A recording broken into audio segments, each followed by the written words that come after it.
The magic നോവലിലേക്ക് സ്വാഗതം. ഏട്ടത്തി part 7. നീ കാര്യം പറയ് പാമേ. ഭാമയ്ക്ക് ആ സമയത്തൊന്നും ഒളിക്കാനില്ലായിരുന്നു. നീനുവിനെയും കൊണ്ട് വന്ന ദിവസം മുതൽ അരങ്ങേറിയ ഓരോ ദുരന്തവും അവൾ പറഞ്ഞു.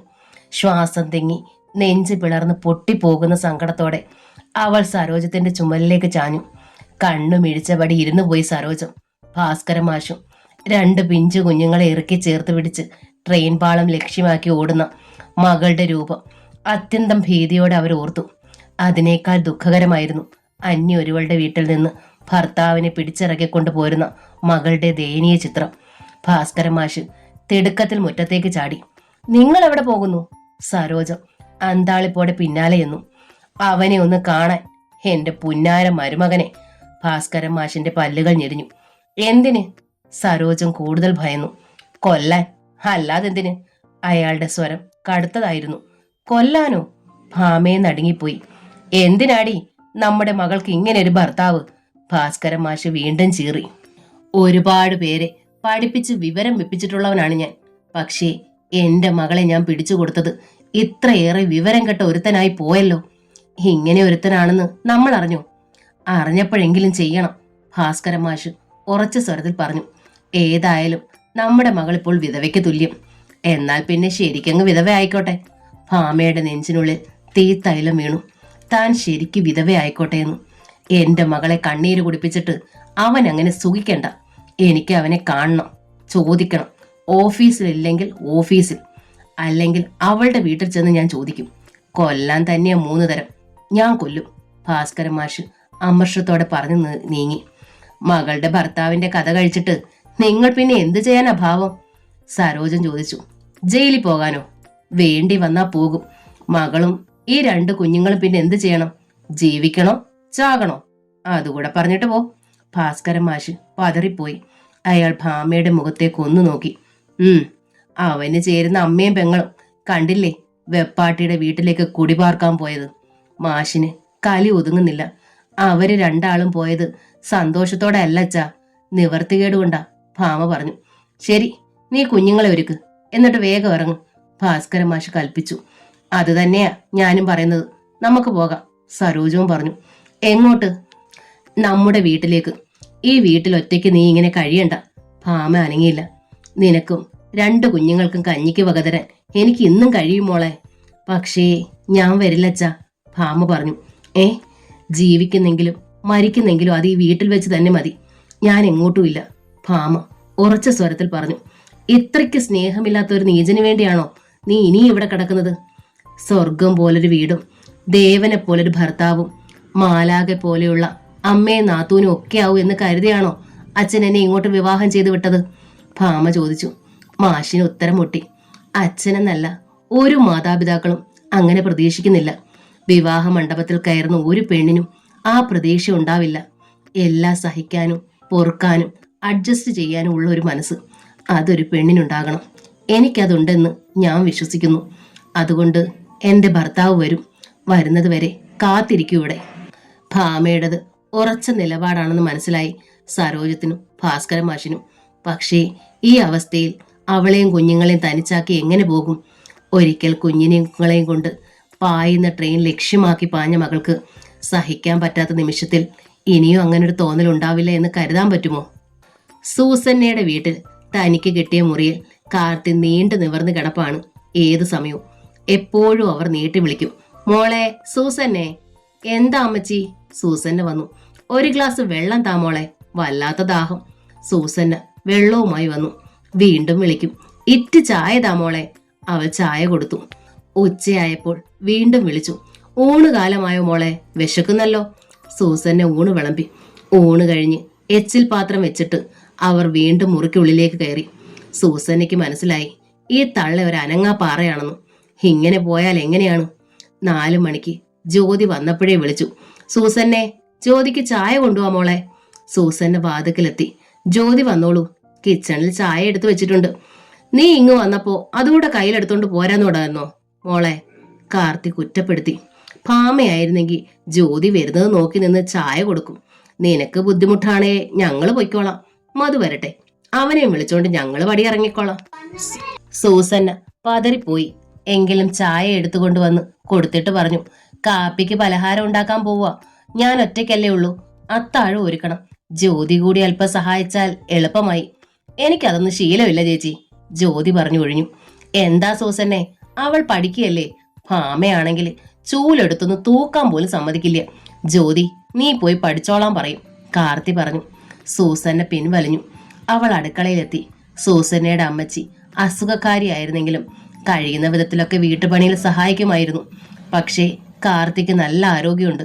എന്നിട്ടും ഒരു പണിയിലും സഹായിക്കില്ല. സൂസന്നയ്ക്ക് ഭാമയോട് വെറുപ്പ് തോന്നി. അമ്മായിയമ്മയെ നാത്തൂനെ ഇങ്ങനെ അനങ്ങാതെ വെച്ചേക്കണോ? എങ്കിലും ദേഷ്യം പുറത്ത് കാട്ടാതെ സൂസന്ന പണികളൊക്കെ ചെയ്തു. മധു വന്നപ്പോൾ അവൾ സൂത്രത്തിൽ അന്വേഷിച്ചു. വീട്ടിൽ പണികൾ മുഴുവൻ ഭാമയാണ് ചെയ്തിരുന്നതെന്ന് മധു പറഞ്ഞു. അവൾ കുഴങ്ങി. താൻ പിടിച്ചത് പുലിവാലാണോ? സൂസന്നെ ഓർത്തു. അത്താഴ സമയത്തും മധുവിന്റെ കൂടെ തന്നെ ഇരുന്ന് ആഹാരം കഴിച്ചിട്ട് ജ്യോതിയും കാർത്തിയും എഴുന്നേറ്റ് പോയി. സൂസന്റെ കഴിച്ചോ എന്നുപോലും അവർ അന്വേഷിച്ചില്ല. പിറ്റേന്ന് വൈകുന്നേരം കോളേജിൽ നിന്ന് വന്ന ജ്യോതി കപ്പ പുഴുങ്ങ് കഴിക്കുകയായിരുന്നു. അരികിൽ തന്നെയുണ്ട് കാർത്തി. അപ്പോഴാണ് കോളിംഗ് ബെൽ ശബ്ദിച്ചത്. ആരാ സൂസന്നെ പുറത്ത്? ചെന്ന് നോക്ക്, കാർത്തി വിളിച്ചു പറഞ്ഞു. അടുക്കളയിൽ നിന്ന് സൂസന്ന അമർഷത്തോടെ വാതിക്കലേക്ക് നീങ്ങി. എഴുന്നേറ്റ് വാതിലൊന്ന് തുറക്കാൻ പോലും തള്ളയ്ക്ക് വയ്യ. വാതിൽ തുറന്നപ്പോൾ മുമ്പിൽ നിൽക്കുന്നവരെ കണ്ട് സൂസന്ന കത്തി ദഹിച്ചതുപോലെയായി. ജിമ്മി, കൂടെ കുഞ്ഞന്നാമയും റോയിച്ചന്റെ അമ്മച്ചി. ഇരുവരുടെയും കണ്ണുകളിൽ കനലുകൾ. എന്റെ ഈശോയെ! സൂസന്ന തളർന്ന് വാതിൽ പടിയിലേക്ക് ചാരി. നിനക്കുള്ളത് എന്താന്ന് വെച്ചാൽ എടുത്തോണ്ട് ഇപ്പൊ ഇറങ്ങണം ഈ വീട്ടിൽ നിന്ന്, കുഞ്ഞന്നാമ്മ അത്യന്തം ഗൗരവത്തിൽ പറഞ്ഞു. ഇതെന്റെ റോയിച്ചൻ കഷ്ടപ്പെട്ടുണ്ടാക്കിയ വീടാ. നിന്റെ രഹസ്യക്കാരനെയും കുടുംബക്കാരെയും താമസിപ്പിക്കാൻ വേറെ വീട് അന്വേഷിച്ചോ? സൂസന്ന പകപ്പോടെ അവരെ നോക്കി. എന്താ അമ്മച്ചി പറഞ്ഞത് മനസ്സിലായില്ലെന്നുണ്ടോ? എങ്കിൽ ഒന്നുകൂടെ തെളിച്ചു പറയാം. ജിമ്മി മുമ്പോട്ട് വന്നു. ഇത് വ്യഭിചാരം നടത്താനുള്ള വീടല്ല, ഇപ്പോൾ ഇറങ്ങണമെന്ന്. വ്യഭിചാരമോ? സൂസന്നയ്ക്ക് ദേഷ്യം വന്നു. ജിമ്മി, നീ മര്യാദയ്ക്ക് സംസാരിക്കണം. അവൾ വിരൽ ചൂണ്ടി മുമ്പോട്ട് നീങ്ങി. എന്തു മര്യാദയാടി? ജിമ്മിയും അല്പം കൂടി മുമ്പോട്ട് വന്നു. നിന്നെ കൂടാതെ ഇപ്പോൾ ഉരുപ്പടി ഒന്നുകൂടെ ഇവിടെ വന്നിട്ടുണ്ടല്ലോ. നിന്റെ ബിസിനസ് ഇതാണെന്ന് ഞാൻ വിളിച്ചു കൂവിയാൽ ആ നിമിഷം വരുവടി ഇവിടെ പോലീസ്. എന്നാൽ നീ ഒന്ന് വിളിച്ചുകൂവി പോലീസിനെ വരുത്തടാ. അകത്തുനിന്ന് കാർത്തി പാഞ്ഞു വന്നു. ഒറ്റ വെട്ടിന് നിന്റെ തല അരിഞ്ഞിടും ഞാനിവിടെ. കയ്യിലിരുന്ന വെട്ടുകത്തി ഓങ്ങിക്കൊണ്ട് കാർത്തി ജിമ്മിക്ക് നേരെ ചാടി. അയ്യോ അമ്മേ! ജ്യോതി ഉറക്കെ നിലവിളിച്ചുകൊണ്ട് അവർക്കിടയിലേക്ക് ഓടി വന്നു. അയ്യോ എന്റെ ഈശോയെ! സൂസന്ന പിന്നിൽ നിന്ന് ജ്യോതിയെ വലിച്ചു മാറ്റി. ഒപ്പം കാർത്തിയും. എന്നെ വിട്, ഇവിടെ നിന്ന് നിന്നെ ഇറക്കി വിടുന്നത് ആരാണെന്ന് എനിക്കൊന്ന് അറിയണം. കാർത്തി കത്തി ഒന്ന് ഉയർത്തിപ്പിടിച്ച് വിറപ്പിച്ചുകൊണ്ട് പറഞ്ഞു. അറിയാനൊന്നുമില്ലടി, കുഞ്ഞന്നാമ്മ പരിഹസിച്ചു. എന്റെ മോൻ റോയി വെച്ച വീടാണിത്. ഇവളുടെ കൂടെ താമസിച്ചതോടെ അവന്റെ തല പോയി. പോയേ, നിങ്ങളുടെ മോൻ ചത്തുപോയേ? എന്നാ കേട്ടോ, ഇപ്പോൾ എന്റെ മോൻ എവിടെ താമസിക്കുന്നത്? അവൻ പറഞ്ഞാൽ ഞങ്ങൾ ഇറങ്ങും. അല്ലാതെ ഒരടി മുമ്പോട്ട് വെക്കാൻ വന്നാലുണ്ടല്ലോ. ആ കാർത്തി വീണ്ടും കത്തി വിറപ്പിച്ചു. തള്ളേ! ജിമ്മി കത്തിയിൽ പിടുത്തമിട്ടു. നിങ്ങളുടെ ഷോയൊക്കെ കണ്ടു, തൽക്കാലം മതി. കത്തി വാങ്ങി മുറ്റത്തേക്ക് ആഞ്ഞെറിഞ്ഞു. എന്നിട്ട് കാർത്തിയുടെ കഴുത്തിന് പിടിച്ച് ജിമ്മി. നിങ്ങളാണോ തള്ളേ ഇവളുമാരെ വെച്ച് ബിസിനസ് നടത്തുന്ന ഇടപാടുകാരി? എന്താടാ പറഞ്ഞത്? ഇടപാടുകാരിയോ? അതെ, ഇടപാട്. മനസ്സിലായില്ലേ എന്തിടപാടാണെന്ന്? ജ്വലിച്ചു നിൽക്കുന്ന ജ്യോതിയുടെ കഴുത്തിന് പിടിച്ച് കാർത്തിക്ക് നേരെ തള്ളിയിട്ടിട്ട് ജിമ്മി പറഞ്ഞു. ദേ, ഇവളെ എവിടുന്ന് പിടിച്ചോണ്ട് വന്നതാണെന്ന് സത്യം പറഞ്ഞു, അല്ലെങ്കിൽ ഞാനിപ്പോ നാട്ടുകാരെ വിളിച്ചു കൂട്ടും. ജ്യോതിയെ ചേർത്ത് പിടിച്ചുകൊണ്ട് കാർത്തി വിളിച്ചു കൂവി. നീ വിളിക്കണ്ടടാ, ഞാൻ തന്നെ വിളിക്കാം. നാട്ടുകാരെ ഓടിവായോ, ഓടിവായോ, രക്ഷിക്കണേ, ഓടിവായോ. സൂസന്നെ ഓടി വന്ന് അവരുടെ വായടച്ചു പിടിച്ചു. എന്താ അമ്മച്ചി നിങ്ങൾ ഈ ചെയ്യുന്നത്? നാട്ടുകാർ ഓടി വരില്ലേ? വരട്ടെടി, എല്ലാരും വരട്ടെ. വീട് കയറി ആക്രമിക്കാൻ വന്നാൽ വായിൽ വെള്ളം ഒഴിച്ച് മിണ്ടാതിരിക്കണം. ഞാനങ്ങനെ പഠിച്ചിട്ടില്ല, നാട്ടുകാരൊക്കെ അറിയട്ടെ. കാർത്തിയുടെ നിലവിളി കേട്ട് അപ്പോഴേക്ക് ആൾക്കാർ അങ്ങ് നിന്നും ഇങ്ങു നിന്നും എത്തിക്കഴിഞ്ഞിരുന്നു. എന്താ എന്താ? ദേ, ഇവൻ പെണ്ണുങ്ങൾ മാത്രമുള്ള ഈ വീട്ടിൽ കയറി ഞങ്ങളെ ബലാത്സംഗം ചെയ്യാൻ തുടങ്ങുന്നു, കാർത്തി വിളിച്ചു കൂവി. സൂസന്നെയും ജ്യോതിയും വിയർത്തുപോയി. കുഞ്ഞന്നാമ്മ കാർത്തിക്ക് നേരെ കൈ ചൂണ്ടിയെടുത്തു. ദേ പെണ്ണുപിള്ളെ, മര്യാദയ്ക്ക് സംസാരിക്കണം. എന്റെ മോനും ഞാനും വന്നതേ നിങ്ങളെ പിടിക്കാനൊന്നുമല്ല. എന്നാ പിന്നെ എന്നെ എന്റെ മോളെ കയറി പിടിച്ചതെന്തിനാ ഇവൻ? അത് പറയ്. കാർത്തി വിട്ടില്ല. എന്താ ജിമ്മി ഇതൊക്കെ? മോശമാണ് കേട്ടോ. ഓടിക്കലെ ജിമ്മിയെ നാട്ടുകാർക്കൊക്കെ അറിയാം. അല്പസ്വല്പം വഷളത്തരങ്ങൾ കയ്യിലുണ്ട്. പക്ഷേ മരിച്ചുപോയ റോയിയെ കുറിച്ച് ആർക്കും നല്ലതേ പറയാനുണ്ടായിരുന്നുള്ളൂ. എന്റെ മോൻ ആരെയും കയറി പിടിക്കാൻ വന്നൊന്നുമല്ല. ഈ തള്ള ചുമ്മാ പറയുന്നതാ. കുഞ്ഞന്നാമ്മ ഇടയ്ക്ക് കയറി. എന്റെ റോയ് മോൻ കഷ്ടപ്പെട്ടുണ്ടാക്കിയ വീടായത്. കുഞ്ഞന്നാമ്മയ്ക്ക് സങ്കടം വന്നു. പക്ഷേ ഈ മൂദേവി ഇപ്പോൾ കണ്ട ആണുങ്ങളെയൊക്കെ ഇവിടെ വിളിച്ചു വരുത്തി താമസിപ്പിച്ചിരിക്കുക. അത് ചോദിക്കാൻ വന്നതാണ് ഞങ്ങള്. അത് ശരിയാണ്, ഒരുവൻ പറഞ്ഞു. കുറച്ചു നാളായി ഞങ്ങളും അത് കാണുന്നുണ്ട്. കുഞ്ഞന്നാമ്മ ഒരു വാക്ക് പറഞ്ഞോ, അവന്റെ നട്ടല് ഞങ്ങൾ ഒടിച്ചു വിടും. ഒരുത്തനും ഒരു നട്ടലും ഒടിച്ചു വിടത്തില്ല, കാർത്തി പറഞ്ഞു. എന്റെ മോനാ ഇവിടെ താമസിക്കുന്നേ. അവൻ അങ്ങനെ ചുമ്മാ വലിഞ്ഞു കയറി താമസിക്കുമൊന്നുമല്ല. കാർത്തി സൂസന്നെ പിടിച്ചു മുമ്പോട്ട് നിർത്തി. ദേ, ഇവളുടെ ഭർത്താവ് എന്റെ മോൻ. എനിക്കാകെ ഒറ്റ മോനേ ഉള്ളൂ. അതാ ഞങ്ങളും ഇങ്ങോട്ട് താമസം മാറ്റിയത്. എന്താ തെറ്റായി പോയോ? സൂസനയ്ക്ക് ആ നിമിഷത്തിൽ കാർത്തിയോട് ആദരവ് തോന്നി. താൻ പറയേണ്ടത് തനിക്ക് വേണ്ടി ഇവർ പറയുന്നു. പക്ഷേ കുഞ്ഞന്നാമ്മയും ജിമ്മിയും കയർത്തു. ഭർത്താവോ? ആര് പറഞ്ഞു ഭർത്താവാണെന്ന്? പള്ളി അറിഞ്ഞൊന്നും നടന്നിട്ടില്ല. ഓ, പള്ളി അത് നിങ്ങൾക്കല്ലേ? കാർത്തി കൂസിയില്ല. നിസ്സാരതയോടെ തുടർന്നു. ഞങ്ങൾക്ക് ഈ പള്ളിയും പട്ടക്കാരും ഒന്നുമില്ല. ഞങ്ങള് ഹിന്ദുക്കളാ. രജിസ്റ്റർ കച്ചേരി പോയങ്ങ് നടത്തി. അല്ലാണ്ടെന്താ? ജിമ്മി വിയർത്തുപോയി. കുഞ്ഞന്നാമ്മി, ആഹാ, എന്നാ പിന്നെ നമ്മൾ എന്നാ പറയാനാ? വന്നവർ പിൻവലിയാൻ ശ്രമിച്ചു. തളെ, നിന്റെ മകൻ ഇവളെ കെട്ടിയെങ്കിൽ ഒരു കാര്യം ചെയ്യ്.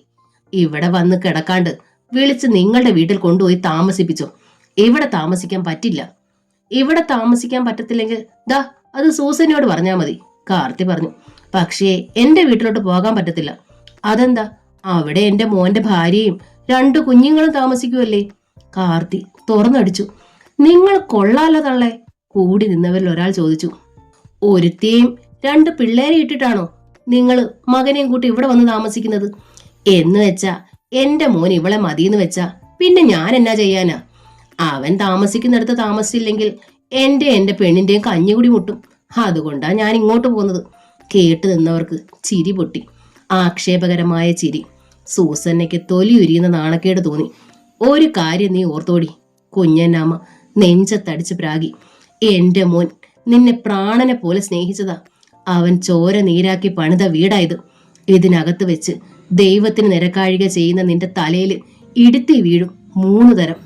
തലയിൽ 2 കൈകളും വെച്ച് അത്യന്തം സങ്കടത്തിലാണ് കുഞ്ഞനാമ്മ പ്രാഗിയത്.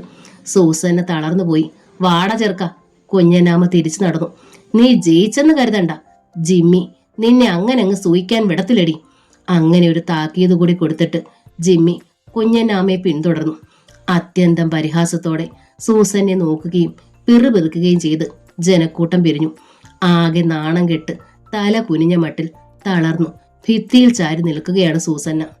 നീ വിഷമിക്കണ്ട മോളെ, അവരൊക്കെ പോകാൻ പറയും, കാർത്തി സൂസന്നയുടെ തോളത്തൊന്ന് കൊട്ടി സമാധാനിപ്പിച്ചു. അത്രേ ശബ്ദത്തിൽ സംസാരിച്ചിട്ടാവും തൊണ്ട വരണ്ടതുപോലെ. നീ എനിക്കിറ്റ് ചായ കൊണ്ടുതാ. കാർത്തി മുറിക്കുള്ളിലേക്ക് കയറിപ്പോയി. എല്ലാം കണ്ടും കേട്ടും മാറി നിന്നിരുന്ന ജ്യോതി അമ്മയ്ക്ക് പിന്നാലെ മുറിക്കുള്ളിലേക്ക് ചെന്നു. എന്നിട്ട് വാതിലടച്ചു. കൊള്ളാം, അമ്മ ഇത്രയൊക്കെ പറയുമെന്ന് ഞാൻ പ്രതീക്ഷിച്ചതല്ല, അവൾ പറഞ്ഞു. ആവശ്യം വന്നാൽ ഇതും ഇതിലപ്പുറവും പറയണ്ടേ? കാർത്തി ചോദിച്ചു. ജ്യോതി പുഞ്ചിരിച്ചു. നാട്ടുകാരുടെ മുമ്പില് അവൾ ചുമ്മാ നാണം കെട്ടില്ലേ? കാർത്തി ശബ്ദം താഴ്ത്തി. ഇനി അവൾക്ക് പുറത്തിറങ്ങി നടക്കാൻ പറ്റുമോ? ജ്യോതി ചിരിച്ചുപോയി. ഏതായാലും അമ്മയുടെ പ്രകടനങ്ങൾ ഉഗ്രൻ. കാർത്തിയും ചിരിച്ചു. സൂസന്ന ചായയുമായി വന്ന് വാതിൽക്കൽ തട്ടി. ജ്യോതി വാതിൽ തുറന്നു. ചായ നീട്ടിയ സൂസന്നയുടെ മുഖം വാടിയും കണ്ണുകൾ നിറഞ്ഞുമിരുന്നിരുന്നു. നിനക്കെന്താ മോളെ ഒരു വിഷമം പോലെ? ചായ വാങ്ങിക്കൊണ്ട് കാർത്തി ചോദിച്ചു. അമ്മച്ചി അവരോട് വിളിച്ചു പറഞ്ഞതൊക്കെ. അയ്യടാ, എന്താ മോളെ, നിനക്കത് വിഷമമായി പോയോ? കാർത്തി വിഷമത്തോടെ ചോദിച്ചു. ആളുകളൊക്കെ എന്നെ ഇനി. അയ്യോ കഷ്ടം. എന്റെ മോളെ, ഞാനൊരു ശുദ്ധഗതിക്കാരിയാ. സത്യം പറഞ്ഞു പോകും.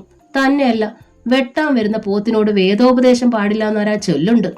നല്ല 4 വർത്തമാനം ഞാൻ പറഞ്ഞപ്പോൾ മിണ്ടാതങ്ങ് പോയത് കണ്ടില്ലേ വന്നവരൊക്കെ? അത് നന്നായില്ലേ? നന്നായി. എന്നാലും സൂസന്നയുടെ മുഖം വാടി തന്നെയിരുന്നു.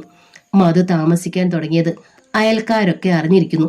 നാണക്കേടുണ്ട്, ശരിയാണ്. എങ്കിലും ഇത്രയും തുറന്നടിച്ചൊരു രംഗം ഉണ്ടായി പോയതിൽ സൂസന്ന വല്ലാതെ സങ്കടപ്പെട്ടു. മധു വന്നപ്പോൾ സൂസന്ന എല്ലാ സംഭവങ്ങളും വിശദീകരിച്ച് പറഞ്ഞു. ഇവിടെ നിന്ന് ഇറങ്ങിക്കൊടുക്കാനാണ് അവർ പറഞ്ഞത്. സൂസന്ന പറഞ്ഞു. ഇറങ്ങിക്കൊടുക്കാനോ? എങ്ങോട്ട്? മധു അമ്പരന്നു. അങ്ങനെ അങ്ങ് ഇറങ്ങാൻ പറ്റുമോ?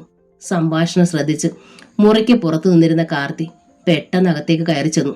സൂസന്നയ്ക്കത് തീരെ ഇഷ്ടമായില്ല. കാർത്തി അത് ശ്രദ്ധിച്ചെങ്കിലും വക വെച്ചതുമില്ല. ഇവിടെ തന്നെ താമസിക്കണം, ഇവളുടെ ചത്തുപോയ കെട്ടിയോന്റെ വകയാണിത്, ആര് അത് സമ്മതിച്ചു. പക്ഷേങ്കില് കെട്ടിയോൻ ചത്താൽ അവകാശം ഭാര്യയ്ക്കാം, പിന്നെ മറ്റൊരുത്തം വന്ന് ഇറങ്ങാൻ പറഞ്ഞാലും ഇറങ്ങി കൊടുക്കണോ? കാർത്തി മധുവിനോട് കർക്കശയായി ചോദിച്ചു. നിന്റെ അച്ഛൻ മരിച്ചെങ്കിലും ആ വീടിനും പറമ്പിനും ഇപ്പോഴും അവകാശം ഞാനല്ലേ? മധു അമ്മയെ നോക്കി. എനിക്കിഷ്ടമുള്ളവരെയൊക്കെ അവിടെ താമസിപ്പിക്കുകയും ചെയ്യും അല്ലേ? മധുവിന് സമ്മതിക്കാതെ തരവില്ലായിരുന്നു. അയാൾ തലയാട്ടി. സൂസന്ന പല്ല് കടിച്ചു. അതാ പറഞ്ഞത്. കാർത്തി സൂസന്നയ്ക്ക് നേരെ തിരിഞ്ഞു. നീ എങ്ങും ഇറങ്ങി കൊടുക്കണ്ട മോളെ, ഇത് നിനക്ക് അവകാശപ്പെട്ടതാ. ഒരു പോലീസ് ഇവിടെ നിന്ന് നിന്നെ ഇറക്കി വിടത്തില്ല. നീ ധൈര്യമായിട്ടിരിക്കെ. അഥവാ ആരെങ്കിലും വന്നാല് വെട്ടുകത്തി കൊണ്ട് ഞാൻ നേരിട്ടോളാം. ആഹാ, ഇതെന്നാ വെള്ളരിക്കാ പട്ടണോ? കാർത്തി പിന്തിരിഞ്ഞു. അപ്പോഴും ജ്യോതി അഭിനന്ദനം പോലെ അമ്മയെ നോക്കി. സൂസന്നയ്ക്ക് അളവിലധികം കലി വരുന്നുണ്ടായിരുന്നു. ഈ വീട്ടിൽ നിന്ന് ഒരു നിമിഷം മുമ്പേ ഇറങ്ങണമെന്ന് അവൾക്ക് തോന്നിക്കഴിഞ്ഞിരുന്നു. അത്രയ്ക്ക് നാണക്കേടായിരിക്കുന്നു. എങ്ങോട്ടെങ്കിലും പോയാൽ കഥകൾ അറിയാത്ത ഒരു സ്ഥലത്ത് താമസിക്കാൻ കഴിഞ്ഞാൽ അതല്ലേ നല്ലത്. പക്ഷേ ഈ തള്ള ഒന്നിനും സമ്മതിക്കില്ല. സൂസന്ന അരിശത്തോടെ അടുക്കളയിലേക്ക് കയറി. തള്ള ഇപ്പോൾ വിളിക്കാൻ തുടങ്ങും. ഏത് സമയത്തും തീറ്റയും കുടിയും. നാശം, വല്ലാത്ത നാശം തന്നെ. 1-ാം തീയതി ശമ്പളം കിട്ടി. മധു വന്ന പാടെ കാർത്തി കൈ നീട്ടി. എല്ലാ മാസവും ചെലവിനുള്ള കൃത്യം പണം മധു കാർത്തിയാണ് ഏൽപ്പിക്കാറ്. പക്ഷേ ഇപ്രാവശ്യം മധു അമ്പരന്നു. എന്തിനാമേ രൂപ? എന്താടാ ഈ ചോദ്യത്തിനർത്ഥം? കാർത്തി ഗൗരവത്തിലായി. നീ എല്ലാ മാസവും എന്റെ കയ്യിലായിരുന്നില്ലേടാ തരുന്നത്? അതെ, ഇവിടെ സാധനങ്ങൾ വാങ്ങുന്നത് മറ്റു സൂസന്നയല്ലേ? കാർത്തിക്ക് അരിശം വന്നു. എടി സൂസന്നെ! വിളി കേട്ട് സൂസന്ന വന്നു. മോളെ, ഇവൻ കാശ് തന്നിട്ട് വേണോ എനിക്കും ജ്യോതിക്കും ഒരു പിടി ചോറ് തരാൻ? അതിനുള്ള കാശ് നിന്റെ കയ്യിലില്ലേ? സൂസന്ന മധുവിനെ നോക്കി. മധുവേട്ടൻ എന്റെ കയ്യിൽ രൂപയൊന്നും തരണ്ട, സൂസന്ന പറഞ്ഞു. അമ്മച്ചിയുടെ കയ്യിൽ കൊടുത്താ മതി. ദാ കേട്ടോ, ഇവള് ഈശ്വരഗുണമുള്ള വേണ്ട, വേണ്ടാന്ന് പറയുമ്പോ കൊടുക്കണോന്ന് നീ എന്തിനാ നിർബന്ധിക്കുന്നേ? നീ ആ കാശ് ഇങ്ങോട്ട് താ. കാർത്തി മധുവിനോട് പണം മേടിച്ചു. എന്തേലും ആവശ്യമുണ്ടെങ്കിൽ എന്നോട് പറഞ്ഞാ മതിയടാ, ഞാൻ തരാം, കാർത്തി കർക്കശമായി പറഞ്ഞു. മധു മറുപടി പറഞ്ഞില്ല. സൂസന്നയ്ക്ക് മനസ്സിലായി, ഈ തള്ള കൗശലക്കാരിയാണ്. തന്റെ കൂടെ നിന്ന് മകന്റെ പണം തട്ടിയെടുക്കാനാണ് ഇവരുടെ പരിപാടി. കാർത്തി പിറ്റേന്ന് രാവിലെ കുറെ പണം ജ്യോതി ഏൽപ്പിച്ചു. ജ്യോതി രാവിലെ തന്നെ കോളേജിലേക്ക് പുറപ്പെട്ടു. ആദ്യം അവൾ എത്തിയത് സ്വന്തം വീട്ടിലായിരുന്നു. സരോജുവും ഭാസ്കരൻ മാഷും ഭാമയ്ക്കും കുഞ്ഞുങ്ങൾക്കും കൂട്ടുണ്ടെന്നറിഞ്ഞതോടെ ജ്യോതിക്ക് സമാധാനമായി. മധുവേട്ടന്റെ ശമ്പള പണമാണ് ജ്യോതി. കാർത്തി കൊടുത്ത വിട്ട പണം ഭാമയെ ഏൽപ്പിച്ചു. എങ്ങനെയുണ്ട് മോളെ കാര്യങ്ങൾ? ഭാമ ചോദിച്ചു. അത്യന്തം രസകരമായ രീതിയിൽ ജ്യോതി കാര്യങ്ങളൊക്കെ വിവരിച്ചു.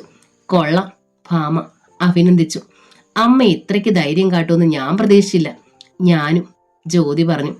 എന്നാൽ ഇനി ഈ ഭാമ കൂടി കളത്തിലിറങ്ങട്ടെ? ഭാമ ചോദിച്ചു. എങ്ങനെ?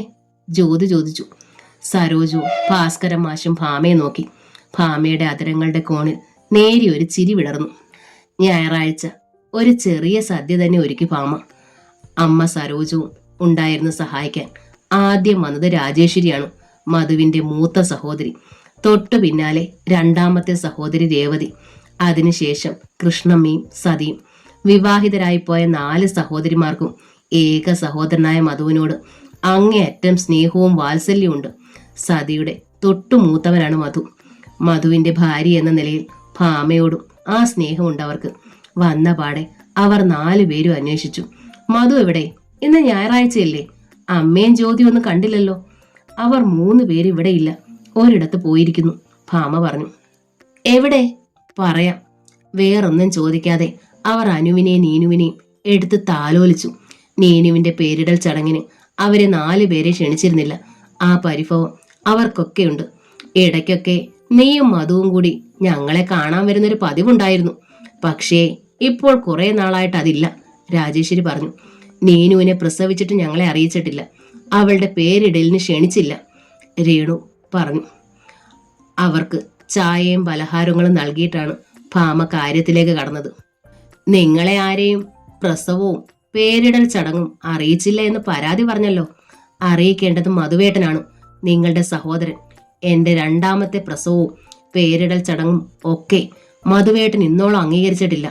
അതുകൊണ്ടാവും അറിയിക്കാതിരുന്നത്. നീ എന്നതാ ഭാമ ഈ പറയുന്നത്? കാര്യം തുറന്നു പറ, കൃഷ്ണമ്മ ചോദിച്ചു. നീ എന്നാ പിഴച്ചു പറ്റതാണോ? ഞാൻ പ്രസവിച്ചത് പെൺകുട്ടിയായി പോയി, അതാണ് കാര്യം. രാജേശ്വരി മൂക്കത്ത് വിരൽ വെച്ചു. അവന് പെൺകുട്ടികളോട് ഇഷ്ടക്കുറവുണ്ട്, അതറിയാം. എന്ന് വെച്ച് സ്വന്തം ചോര ആരെങ്കിലും തള്ളിക്കളയുവോ? മധുവേട്ടൻ എന്റെ നീനുവിനെ ഇന്നോളം ഒന്ന് തൊട്ടിട്ട് പോലുമില്ല. അവളെ കളഞ്ഞിട്ട് വന്നാലേ മധുവേട്ടന് സമാധാനാവും. ഭാമയ്ക്ക് കണ്ണുകൾ തുളുമ്പിപ്പോയി. പെണ്ണായി പിറന്നുപോയി. ആ കുഞ്ഞെന്തു പിഴച്ചു? 10 മാസം ചുവന്ന് ഞാൻ നൊന്തു പെറ്റതല്ലേ. അങ്ങനെ ആർക്കേലും അതിനെ വലിച്ചെറിഞ്ഞു കൊടുക്കാൻ എനിക്ക് പറ്റുമോ ചേച്ചി? ഞാൻ പിഴച്ചു പറ്റുമൊന്നുമല്ലോ. എന്റെ ഭർത്താവ് ഉള്ളതല്ലേ. സഹോദരിമാർ 4 പേരും അമ്പരന്ന വടിയിരുന്നു. എവിടെ അവൻ? എപ്പോൾ വരും? ഒന്ന് ചോദിച്ചിട്ടേ ഞങ്ങൾ പോകുന്നുള്ളൂ. രാജേശ്വരിക്ക് ദേഷ്യമായി. ഇവിടെ ഇരുന്ന മധുവേട്ടനെ കാണാനോ സംസാരിക്കാനോ കഴിയില്ല ചേച്ചി. അതെന്താ? മധുവേട്ടൻ ഇവിടെ അല്ല താമസം. സൂസൻ എന്നൊരു സ്ത്രീയോടൊപ്പം അവളുടെ വീട്ടിലാണ് മധുവേട്ടന്റെ താമസം. അമ്മയും ജ്യോതി അവിടെ. എന്റെ ഈശ്വര! 4 പേരും സ്തബ്ധരായി ഇരുന്നു പോയി. ഭാമ ചരിത്രം വിവരിച്ചു. നീനുവിനെ ഗർഭിണിയായതും സ്കാൻ ചെയ്തതും മുതലുള്ള എല്ലാ സംഭവങ്ങളും വിശദീകരിച്ചു. ഇവൻ എന്തൊരു മനുഷ്യനാണ്! എല്ലാം കേട്ട് കഴിഞ്ഞപ്പോൾ രാജേശ്വരി ചോദിച്ചു, അവൻ ഞങ്ങളുടെ സഹോദരനാണെന്ന് പറയാൻ കൂടി ലജ്ജിക്കണമല്ലോ. ഛേ! കൃഷ്ണമ്മ പറഞ്ഞു. വാ, നമുക്ക് പോകാം. മേലാൽ ഇങ്ങനൊരു വീടുമില്ല, ആങ്ങളയില്ല. സതി പറഞ്ഞു. മകൻ പോയ പുറകെ ക്രിസ്ത്യാനി പെണ്ണിന്റെ വീട്ടിൽ സുഖവാസത്തിന് പോയിരിക്കുന്നു, പെണ്ണിനെയും വിളിച്ചോണ്ട്. അമ്മ ഛേ ഛേ! രാജേശ്വരി എഴുന്നേറ്റ് കഴിഞ്ഞു. ഭാമ സ്തബ്ധയായി പോയി. അബദ്ധമായോ എല്ലാരെയും വിളിച്ചുകൂട്ടി കാര്യം പറഞ്ഞത്? പെൺമക്കളാണെങ്കിലും അവരിൽ നിന്ന് പോലും അമ്മ സത്യങ്ങൾ ഒളിച്ചു വെച്ചിരുന്നു. നിങ്ങളൊക്കെ അങ്ങനെ അങ്ങ് പോയാലോ? എല്ലാം ശ്രദ്ധിച്ചിരുന്ന ഭാസ്കരൻ മാഷ് ചോദിച്ചു. ഈ പ്രശ്നത്തിനൊരു പരിഹാരം കാണാൻ വേണ്ടിയിട്ട് കൂടിയാണ് നിങ്ങളെ വിളിച്ചത്. സരോജവും പറഞ്ഞു. എന്ത് പരിഹാരം? രേവതി ചോദിച്ചു. എന്ത് പരിഹാരമാണ് ഭാമേ ചെയ്യാനുള്ളത്? കൃഷ്ണമ്മയും ചോദിച്ചു. എന്താ വേണ്ടതെന്ന് എനിക്കറിയാം.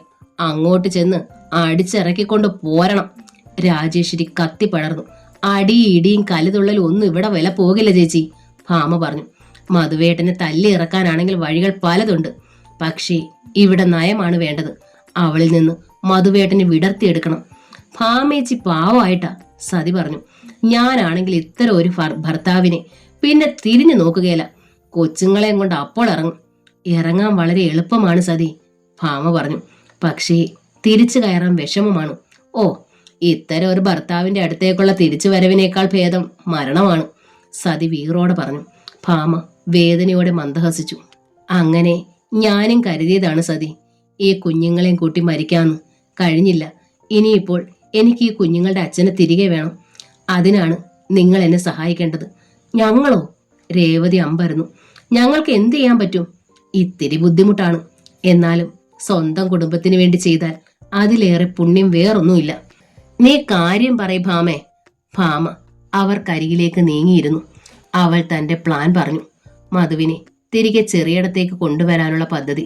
സഹോദരിമാർ അത് ശ്രദ്ധയോടെ കേൾക്കുകയും അവരുടേതായ നിർദ്ദേശങ്ങൾ വെക്കുകയും ചെയ്തു. മധു അപ്പോൾ ഇടവക പള്ളിയുടെ മുന്നിലെത്തിയിരുന്നു. സ്കൂട്ടറിന്റെ പിന്നിൽ സൂസന്നയുണ്ട്. വികാരിയച്ഛൻ ഫാദർ ഡൊമിനിക് ആവശ്യപ്പെട്ടതനുസരിച്ച് പള്ളി മേടയിലേക്ക് പോകാനെത്തിയതാണ് സൂസന്ന. അച്ഛൻ എന്തിനാണ് വിളിച്ചതെന്ന് സൂസനയ്ക്ക് മനസ്സിലായിരുന്നു. മധുവിനും. സാരമില്ല, പോയിട്ട് വരൂ സൂസന്നെ, മധു ധൈര്യപ്പെടുത്തി. സൂസന്ന സ്റ്റെപ്പ് കയറി മുകളിലോട്ട് നീങ്ങി. മധ്യവയസ്കനാണ് ഫാദർ ഡൊമിനിക്. നന്നേ വെളുത്തിട്ട് ക്ലീൻ ഷേവ് ചെയ്ത മുഖം, പ്രകാശിക്കുന്നതെങ്കിലും ശാന്തമായ മിഴികൾ. സൂസന്ന വന്നതറിഞ്ഞ് ഫാദർ ഗസ്റ്റ് റൂമിലേക്ക് ചെന്നു. ഈശോ മിശിഹായിക്ക് സ്തുതിയായിരിക്കട്ടെ അച്ചോ. എപ്പോഴും ഇപ്പോഴും സ്തുതിയായിരിക്കട്ടെ. ഫാദർ സെറ്റിയിലിരുന്നു. ഇരിക്കൂ സൂസന്ന, ഞാൻ ഇവിടെ നിന്നോളാം അച്ചോ. സൂസന്നെ ഇരിക്കൂ, ഇരുന്ന് സംസാരിക്കാനുള്ളതാണ് സബ്ജക്റ്റ്. സൂസന്നെ ഇരുന്നു. എന്നിട്ട് ഫാദറിന്റെ മുഖത്തേക്ക് നോക്കി. പ്രശാന്തമായ ആ മെഴികൾ സൂസന്നയുടെ മുഖത്ത് തങ്ങി നിൽക്കുന്നു. സൂസന്നയുടെ മുഖത്ത് നേരിയ പരിങ്ങലുണ്ടായി. സൂസന്നയെക്കുറിച്ച് എൻ്റെ മുമ്പിൽ ഒരു പെറ്റീഷൻ കിട്ടിയിട്ടുണ്ട്. തകരയ്ക്കൽ കുഞ്ഞനാമ തന്നതാണ്, ഫാദർ പറഞ്ഞു. സൂസന്ന വല്ലാതെ ചുരുങ്ങിപ്പോയി. ശാന്തവും പ്രൗഢവുമായിരുന്നു അച്ഛന്റെ സ്വരം. 10 പ്രമാണങ്ങളും തെറ്റിക്കാതെ അനുസരിക്കുന്നവനാണ് നല്ല ഇടയൻ. ഫാദർ ശബ്ദം താഴ്ത്തി. സൂസന്നെ ഞാൻ കരുതിയിരിക്കുന്നത് അങ്ങനെ തന്നെയായിരുന്നു. സൂസന്ന മുഖം കുനിച്ചു. സൂസന്ന ചെറുപ്പം. വൈദവ്യം ഒരു സ്ത്രീയുടെ കുറ്റമാകുന്നില്ല, കർത്താവിന്റെ ഹിതമാണത്. എന്നാലും സൂസന്നെ പോലൊരു യുവതി ഒരു ഭർത്താവിന്റെ സാമീപ്യം ആഗ്രഹിച്ചാൽ അത് തെറ്റെന്ന് പറയാൻ ഞാൻ തയ്യാറല്ല. പക്ഷേ സൂസന്ന മുഖമുയർത്തി. പക്ഷേ സൂസന്നെ അതിനായി തെരഞ്ഞെടുത്ത വഴി ശരിയാണോ? സൂസന ടവൽ കൊണ്ട് മുഖവും കഴുത്തും തുടച്ചു. വിറയ്ക്കുകയായിരുന്നു അവൾ. ഒന്നാമത്, നമ്മുടെ സഭയിൽ നിന്ന് പുറത്തുള്ളയാൾ. നമ്മുടെ തിരുസഭയ്ക്ക് ഒരു ചട്ടക്കൂടുണ്ട്. ആ ചട്ടക്കൂടിന് ഒരുപാട് നൂറ്റാണ്ടുകളുടെ പാരമ്പര്യമുണ്ട്. ഒരാൾക്കായോ രണ്ടാൾക്കായോ അത് തിരുത്താനും ആവില്ല എന്ന് സൂസനയ്ക്ക് അറിയാലോ. അറിയാമച്ചോ, സൂസന്ന ഒന്നുകൂടി വിയർപ്പ് തുടച്ചുകൊണ്ട് പറഞ്ഞു. സൂസന്ന വിദ്യാഭ്യാസമുള്ള സ്ത്രീയാണ്, ഒരു കുട്ടിയുടെ മാതാവാണ്. ദൈവഭയത്തോടെ സഭയ്ക്കുള്ളിൽ നിന്നുള്ള പ്രവൃത്തികൾ ചെയ്യുക സൂസന്നയ്ക്കൊരു കൂട്ട് അത്യാവശ്യമാണ്. സൂസന്നയുടെ മാതാപിതാക്കൾ ജീവിച്ചിരിപ്പില്ലാത്ത സ്ഥിതിക്ക് ഞാൻ കുഞ്ഞന്നാമ്മയോട് അക്കാര്യം സംസാരിക്കാം. കുഞ്ഞന്നാമ്മയ്ക്ക് അസൗകര്യമുള്ള പക്ഷം ഞാൻ തന്നെ മുൻകൈ എടുത്ത് വേണ്ടത് ചെയ്യാം. ഡൊമിനിക് അച്ഛൻ ശരിക്കും ഗൗരവത്തിലായി. പക്ഷേ സൂസന്ന കുമ്പസാര കൂട്ടിൽ കയറി ചെയ്ത തെറ്റ് ഏറ്റുപറഞ്ഞ് കുമ്പസരിക്കണം. നിലവിലുള്ള ഈ ബന്ധം പൂർണ്ണമായി ഉപേക്ഷിക്കുകയും ചെയ്യണം. സമ്മതിച്ചോ?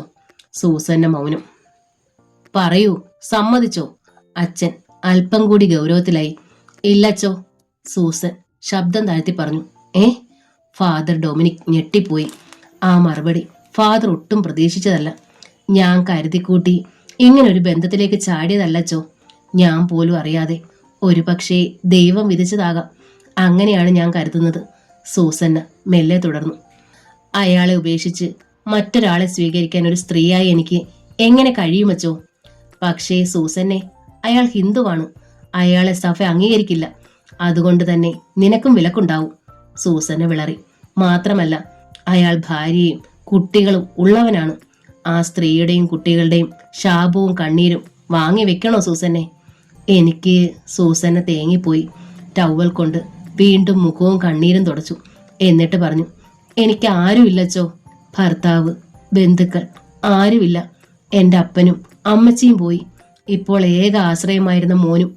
എനിക്ക് ജീവിക്കാനും ആരെങ്കിലും ഒക്കെ വേണ്ടേ അച്ചോ? ഫാദർ ഡൊമിനിക്ക് അലിവോടെ സൂസനെ നോക്കി. നിന്റെ ഉദ്ദേശവും ലക്ഷ്യവും ശരിയാണ്, ഞാൻ സമ്മതിക്കുന്നു. പക്ഷേ മാർഗം ശരിയല്ല, തിരുത്തണം. തെല്ല് കർക്കശമായി അച്ഛൻ പറഞ്ഞു. നീ അത് തിരുത്തിയേ മതിയാകൂ. ഒരാഴ്ച സമയം തരാം. അല്ലാത്ത പക്ഷം കുഞ്ഞന്നാമ്മയുടെ പെറ്റീഷൻ എനിക്ക് മുമ്പോട്ട് നീക്കിയേ മതിയാകൂ. സൂസന്ന വിളറി. സൂസന്നയ്ക്ക് പോകാം, അച്ഛൻ പറഞ്ഞു. സൂസന്ന എഴുന്നേറ്റു. മെല്ലെ പള്ളിമേടയിൽ നിന്നിറങ്ങി മുറ്റത്തൂടെ പടിക്കെട്ടുകൾ ഇറങ്ങി റോഡിലെത്തി. പള്ളിക്ക് മുമ്പിൽ എതിർവശത്തായി ഒരു വലിയ ആഞ്ഞിലി നിന്നിരുന്നു. മധു തന്റെ സ്കൂട്ടർ അതിന് താഴെ വെച്ച് സൂസന്നയ്ക്കായി കാത്തു നിൽക്കുകയായിരുന്നു. കരഞ്ഞു കലങ്ങിയ കണ്ണുകളും ചുവന്ന മുഖവുമായി സൂസന്ന വന്നപ്പോൾ മധുവും അമ്പരന്നു. എന്തായി? തേങ്ങലോടെയായിരുന്നു മറുപടി. ഒരാഴ്ച കാലാവധി തന്നു. എന്തിന്? എന്നെ ഉപേക്ഷിക്കാനോ? സൂസന്ന വീണ്ടും കണ്ണു തുടച്ചു. മധു സൂസന്നെ തന്നെ ഒന്ന് നോക്കി. എന്ത് തീരുമാനിച്ചു? സൂസന്ന മധുവിന്റെ കൈ പിടിച്ചെടുത്ത് നെഞ്ചിൽ വെച്ചു. വഴിയാണെന്നും വാഹനങ്ങൾ വരുന്നുണ്ടെന്നും ഒന്നും ഓർക്കാതെ. ഞാൻ വിടില്ല, എന്ത് വന്നാലും വിടില്ല. സഭ എന്നെ തള്ളിക്കളയട്ടെ, സമുദായക്കാർ ഭ്രഷ്ട് കൽപ്പിക്കട്ടെ, വീട്ടുകാർ ആട്ടിയിറക്കട്ടെ, പക്ഷേ മധുവിനെ ഞാൻ വിടില്ല.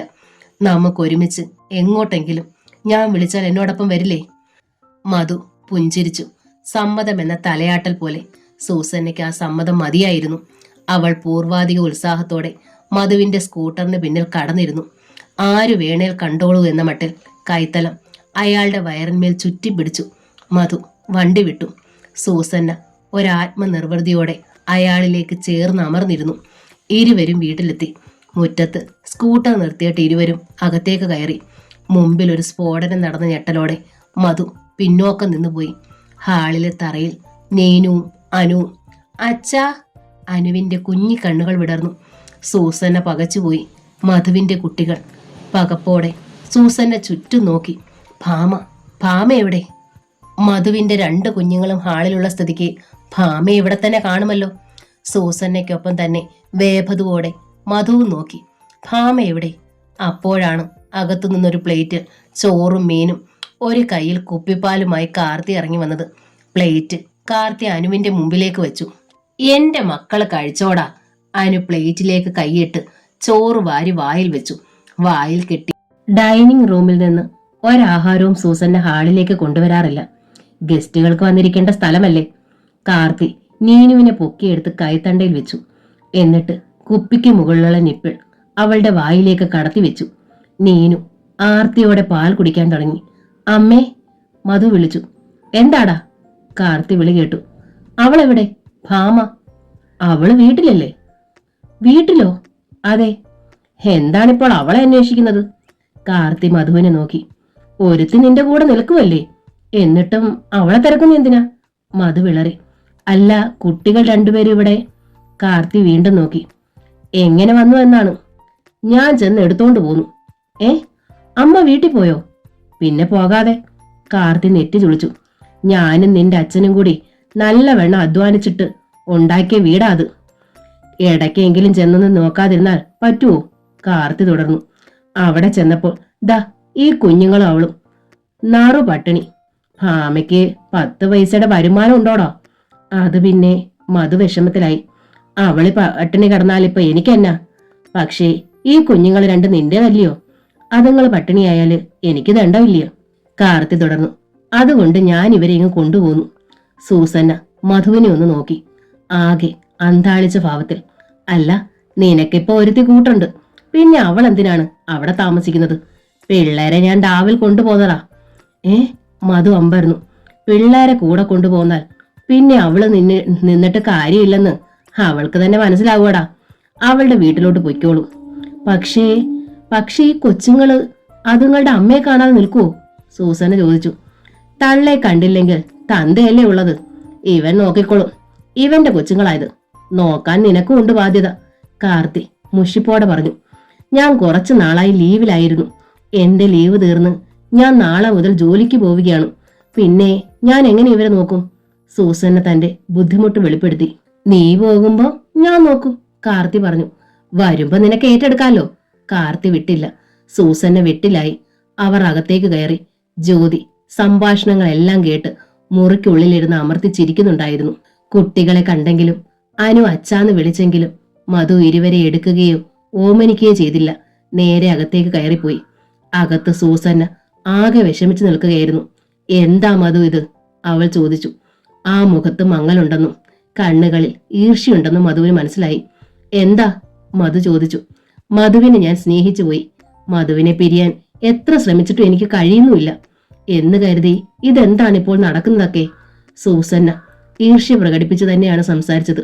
എന്താ സൂസന്നെ, കാര്യം പറയേ. മധുവിന്റെ പിന്നാലെ അമ്മയും ജ്യോതിയും വന്നു. ഞാനതങ്ങ് ക്ഷമിച്ചു. അവർക്ക് മറ്റാരും ഇല്ലല്ലോ എന്ന് കരുതി. മാത്രമല്ല എനിക്കൊരു കൂട്ടു സഹായം ആകുമെന്നും കരുതി. പക്ഷേ എനിക്ക് കൂട്ടുമില്ല സഹായവുമില്ല. അത്ര തന്നെ. മധുവിന്റെ മുഖം മങ്ങി. ഇപ്പോതാ മധുവിന്റെ കുട്ടികളും. അവരെന്തിനാ കൊണ്ടുവന്നത്? പറഞ്ഞില്ലേ കുട്ടികൾ പട്ടിണിയാണെന്ന്. കുട്ടികൾ പട്ടിണിയാകാതെ മധു നോക്കണമായിരുന്നു. സൂസന്നയുടെ സ്വരത്തിൽ കുറ്റപ്പെടുത്തലുണ്ടായി. അത് മധുവിന് ഇഷ്ടപ്പെട്ടില്ല. അമ്മ എന്റെ നന്മയ്ക്ക് വേണ്ടിയിട്ട് എന്തും ചെയ്യൂ. അതെനിക്കറിയാം. എന്നെ അത്രയ്ക്ക് ജീവനാണ് അമ്മയ്ക്ക്. അല്ലെങ്കിൽ പിന്നെ ഏതെങ്കിലും ഒരമ്മ സ്വന്തം വീട് വിട്ട് ഇങ്ങനെ ഒരിടത്ത് വന്ന് താമസിക്കുവോ? സൂസന വിളറി. അമ്മ ചെയ്തത് ഏറ്റവും നന്നായി എന്നേ ഞാൻ കരുതുന്നുള്ളൂ. മധു പുഞ്ചിരിച്ചുകൊണ്ട് സൂസന്നയുടെ തോളത്ത് മെല്ലെ തട്ടി.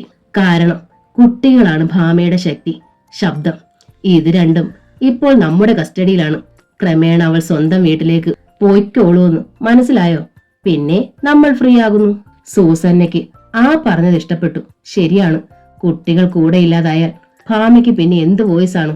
അവർ പിന്നെ സ്വന്തം വീട്ടിലേക്ക് മടങ്ങുകയല്ലാതെ മറ്റെന്ത് ചെയ്യാൻ? മധുവിലുള്ള അവകാശം അതോടെ തീർക്കാവുന്നതേ ഉള്ളൂ. മധുവിനെ തനിക്ക് പൂർണ്ണമായും കിട്ടുകയും ചെയ്തു. സൂസന്നയ്ക്ക് തെല്ല് സമാധാനമായി. അവൾ അയാളുടെ തോളിലും കൈവച്ചു. ഒരു കാര്യം പറഞ്ഞാ മധു സമ്മതിക്കൂ? പറയൂ. നമ്മൾ ഇങ്ങനെ എത്ര കാലം കഴിയും? ആളുകൾ വഴക്കിന് വരുന്നതും അപമാനിക്കുന്നതും ഒന്നും എനിക്ക് അധികം പിടിച്ചു നിന്ന് സഹിക്കാനാവില്ല. പറയൂ, ഞാൻ എന്ത് വേണം? നമ്മുടെ വിവാഹം രജിസ്റ്റർ ചെയ്യണം. മധു നടുങ്ങിപ്പോയി. എന്താ? അല്ല, ഭാമയിൽ നിന്ന് ഡൈവോഴ്സ് ആകാതെ. സൂസന്നയുടെ മുഖം മങ്ങി. എങ്കിൽ അതിനുള്ള ശ്രമം ഉടൻ വേണം, സൂസന്ന പറഞ്ഞു. മധു മൂളിയില്ല. സൂസന്നയുടെ നെഞ്ചിൽ നേരിയൊരു ഭയം തേരട്ടയായി എഴഞ്ഞു കയറി. ഈ മനുഷ്യൻ തന്നെ വിട്ടുപോകുമോ? അമ്മച്ചിയ അഭിമോനും താനും എത്ര സമാധാനമായി കഴിഞ്ഞതാണ്. ഈ മനുഷ്യൻ വന്നതോടെ തന്റെ മനസമാധാനം അത്രയും നശിച്ചു. ഒരു പുലർച്ചയിൽ അയാൾ മനസ്സിന്റെ ആഴങ്ങളിലേക്ക് ഒടുവിൽ തന്നെ അയാൾ കീഴടക്കി. അതോടെ തനിക്ക് അമ്മയും തന്റെ പൊന്നുമോനും നഷ്ടമായി.